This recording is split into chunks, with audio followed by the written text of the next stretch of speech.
નમસ્કાર મિત્રો, સ્વાગત છે તમારું HNGU સ્ટડી પોઈન્ટ યુટ્યુબ ચેનલના એક નવા વિડીયોમાં। મિત્રો, ખૂબ જ મોટા સમાચાર આવી ગયા છે, જેના વિશે આપણે આજના આ વિડીયોની અંદર વાત કરવાના છીએ। ગુજરાત પોલીસ ભરતી બોર્ડ દ્વારા કોન્સ્ટેબલની લેખિત પરીક્ષા ક્યારે લેવામાં આવશે એની ઓફિશિયલ જાહેરાત જે છે એ કરી નાખવામાં આવી છે। તો એના વિશે આપણે આજના આ વિડીયોની અંદર જોવાના છીએ। મિત્રો, HNGU study point YouTube channel દ્વારા તમને પોલીસ ભરતીની તમામ માહિતી સૌપ્રથમ અને સચોટ રીતે પૂરી પાડવામાં આવે છે। ભવિષ્યમાં પણ આવી તમામ માહિતી મેળવવા માટે ચેનલને અત્યારે સબસ્ક્રાઈબ કરી લેજો। તો હવે શરૂ કરીએ આજનો વિડીયો। તો તમે જોઈ શકો છો ઓફિશિયલ જાહેરાત, કોન્સ્ટેબલ લેખિત પરીક્ષાની તારીખ જાહેર। તો તમે જોઈ શકો છો ગુજરાત પોલીસ ભરતી બોર્ડ દ્વારા ઓફિશિયલ જે છે એ ટ્વીટ કરીને ઇન્ફોર્મેશન આપવામાં આવી છે। લોકરક્ષક કેડર વર્ગમાં શારીરિક કસોટીમાં ઉત્તીર્ણ થયેલ ઉમેદવારોની લેખિત પરીક્ષા 15/6/2025ના રોજ યોજવામાં આવનાર છે। વધુ વિગતો ભરતી બોર્ડની વેબસાઇટ પર જોઈ લેવી।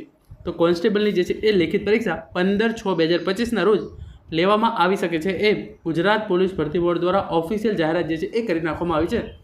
99% પરીક્ષા જે છે એ આ તારીખે જ લેવામાં આવશે, કારણ કે સંભવિત ટેન્ટેટિવ ડેટ છે એવું લખ્યું છે।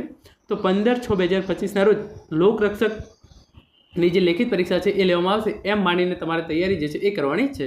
મિત્રો, આ તો આજનો વિડીયો જેની અંદર આપણે લોકરક્ષકની પરીક્ષા ક્યારે લેવામાં આવશે એના વિશે વાત કરી છે, અને જે ખૂબ જ અગત્યની સૂચનાઓ વેબસાઇટ પર જાહેર કરવામાં આવી છે એના વિશેની માહિતી હું તમને બીજા વિડીયોની અંદર આપીશ। તો એના માટે તમે ચેનલને સબસ્ક્રાઈબ કરી લેજો। Thank you so much for watching.